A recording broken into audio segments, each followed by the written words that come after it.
Chapter 1. Prince Siegfried.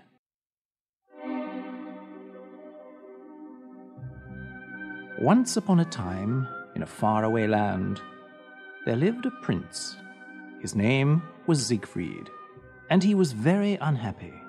His father, the king, had died. And since then, everyone in the palace had forgotten how to smile. Without his father, Siegfried thought he would never feel happy again.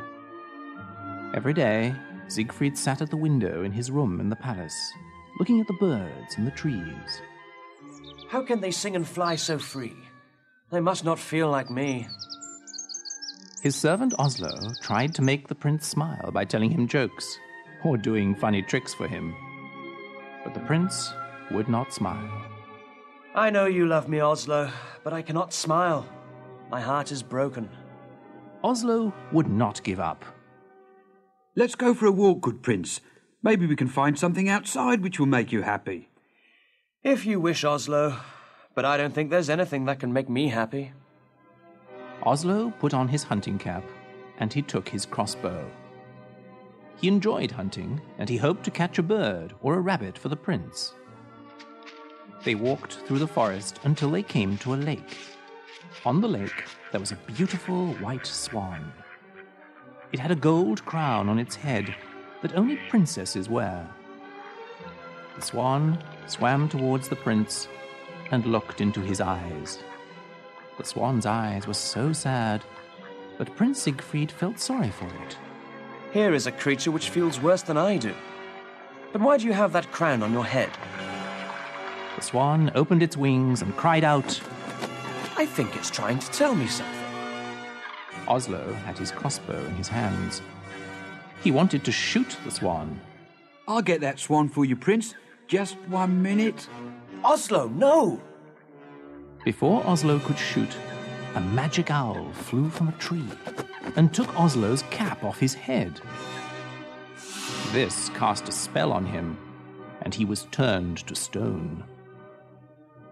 The prince did not understand. Oslo, what has happened to you? Speak to me. He looked back at the lake. The swan was gone. Everything I do goes wrong. This must have happened because of me. The prince returned to the palace sadder than before, thinking to himself, If only Oslo were here. There is nothing good in my life anymore. Siegfried's mother came to see him that night. She had something important to say. Siegfried, soon you will be 18 years old. You must take your father's place as king.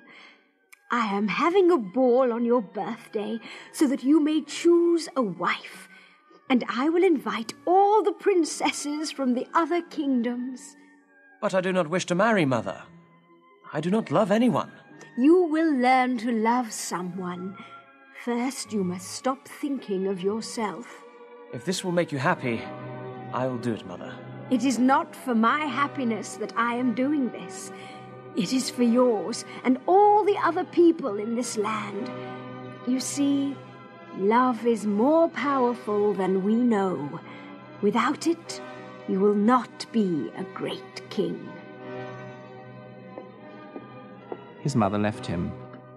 He sat at the window thinking of what she had said. He wanted to love someone with all his heart, but he didn't know who it would be.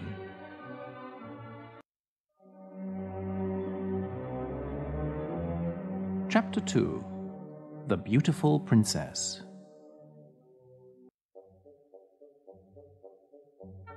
On the morning of the royal ball, everybody was very busy in the palace. The queen's maids were preparing the queen's dress. The servants cleaned the floors and windows, and the cooks were cooking enough food for 1,000 people. The prince looked handsome in his red outfit, but he was still not happy. He left the palace to be alone and think, and went to the stone statue of Oslo. It's my birthday today, Oslo. I'm 18. That means that I must marry someone and become king. The problem is, I don't want to get married. I don't love anyone. There was a quiet splashing in the lake. Siegfried looked and saw the beautiful swan with the gold crown. There it is! The beautiful swan has come back. He went closer to the water to look at it. Its eyes had the same sadness in them. But it was happy to see Siegfried, and it swam close to him. Siegfried looked into its eyes and talked to it. I think you understand me. I think you know how people feel. A tear fell from the swan's eye. Don't cry. You should be happy that you are a swan. You will never have to marry someone you do not love. You will never feel sad when someone dies. The swan made a loud cry. Its wings moved back and forth at its sides. Suddenly an owl appeared, as if from nowhere, and flew at Siegfried's head, but it missed. The owl flew off, and the swan began to swim away. Wait, don't leave! Siegfried ran round the edge of the lake, following the swan. He had to run fast to see where it went. Soon he was in a part of the forest he did not know. Tall trees blocked out the sun. It was very dark. The swan swam to an ugly old castle. When it left the water, something magical happened.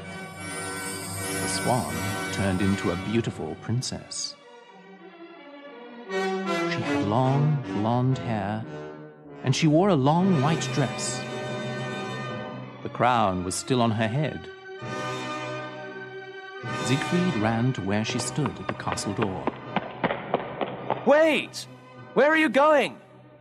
The princess stopped, but she did not look at him. Look at me, please! My name is Prince Siegfried, and I want to know who you are. The princess turned to look at the prince. She had the same dark, sad eyes of the swan. My name is Princess Odette.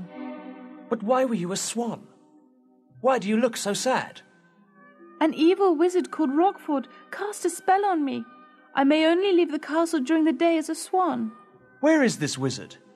I will talk to him. I will tell him this is wrong. No, you mustn't.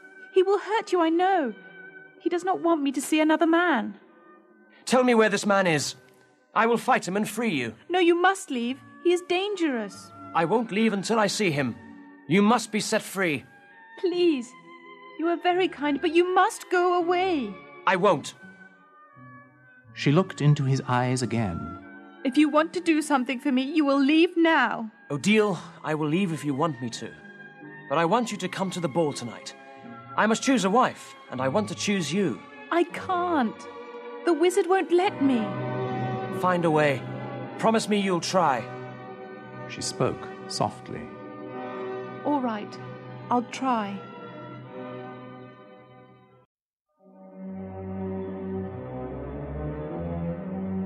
Chapter 3. Odette. Siegfried left, and Odile went inside the castle. Odette, the wizard's evil daughter, was behind a tree. When she saw Odile talking to the prince, she was jealous. She wanted to go to the ball, and what was more, she wanted to marry the prince. She didn't like Odile because she was so beautiful and kind. But the wizard loved her, so Odette couldn't do anything to hurt her, until now. Odette went to the wizard's room, but he was not there. The room looked like a museum. There was an Egyptian statue against one wall, and large aquariums full of strange fish. On a table stood many different colored bottles. Odette opened one of the bottles. Smoke came out of it. It smelled of burning wood. The magic owl flew into the open window, unseen by Odette, and changed back into the wizard. Do you like the smell? Oh, Father, you scared me. You wouldn't be afraid if you were not in my room when I wasn't here. I know, Father, but I have something very important to tell you. It's about Odile. The wizard opened his eyes wide. He was a tall man, with a long white beard and long white hair. He wore a big black hat and a long black robe with stars on it. Tell me what you know. First, you must promise to do something for me. What is it? I can't tell you now. First, I must tell you about Odile. Then I will ask for something. Will you do it? Tell me before I turn you into a frog. The wizard was very much in love with Odile. He would change his daughter into a frog because he wanted to know about Odile. Today, I saw Odile talking to Prince Siegfried. The prince asked Odile to go to the royal ball tonight. He wants to marry her and free her from your evil powers. The wizard turned in a circle and pointed his hand at the floor. Fire came from his fingers and hit the floor. The whole castle shook.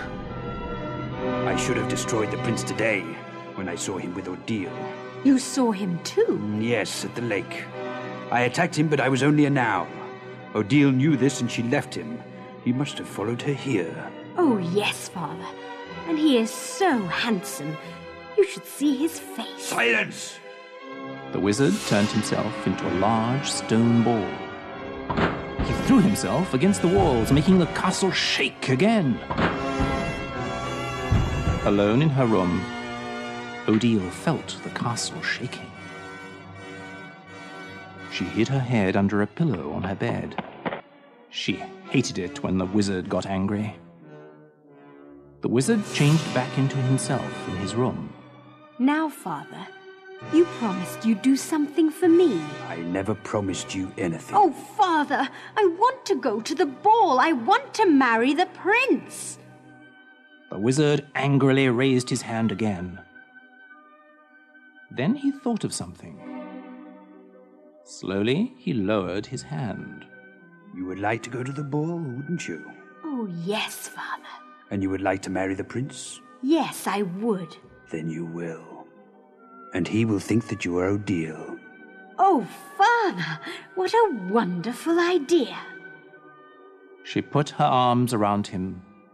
His body was cold as stone, and his eyes were filled with fire.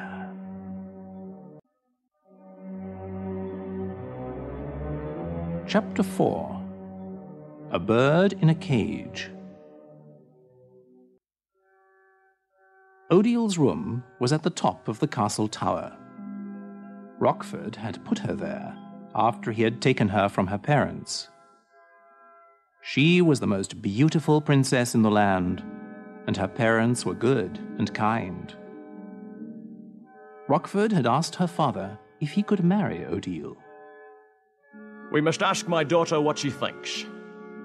Odile was brought to the wizard. Princess Odile. Odile, this man has asked to marry you. He says she is very rich and that he will make you the happiest princess in the world. What do you think? Odile looked into the wizard's eyes. Do you promise to love me forever with all your heart? Will you love me so much that you will not think of what you want, even if it hurts you to do this?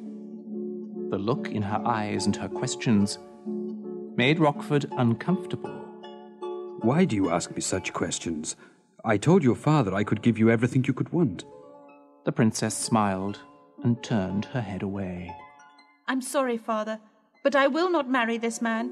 He does not know what love is. They did not know then that he was a wizard. Rochford had looked like a prince. He wore beautiful clothes and looked very handsome. But when he heard what Odile said to her father, his face began to change. It became old and ugly. His clothes changed from blue to black. You don't know what you're saying, you silly girl. I do not have to ask for what I want. I am a wizard. I can do anything I please. He waved his hands through the air, and a fire started in the castle where the princess and her parents lived. He had turned Odile into a small bird in a cage and carried her to his castle where he locked her up in a tower. The entire kingdom was destroyed by this fire, and her parents were killed.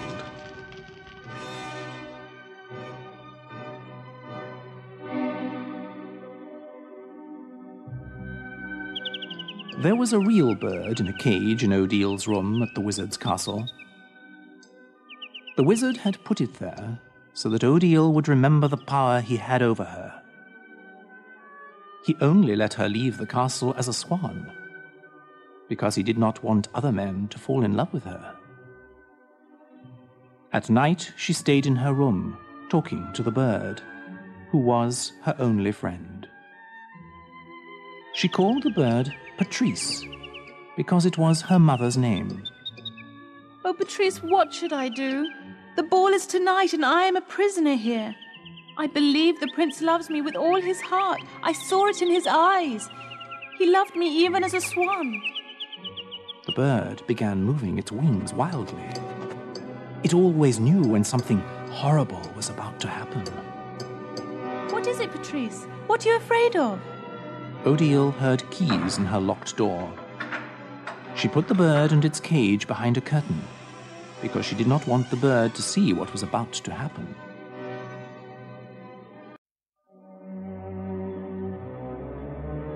Chapter 5. Odette's New Voice.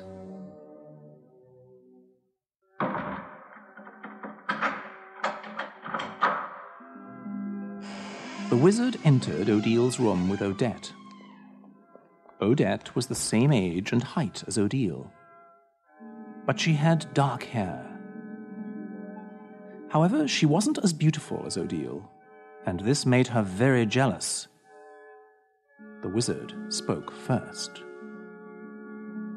Sit down, Odile. I would like to ask you something. The wizard waved his hand, and a large and very comfortable pink chair appeared. Odile sat on it. Odette tells me that you would like to go to the ball tonight. Is that true?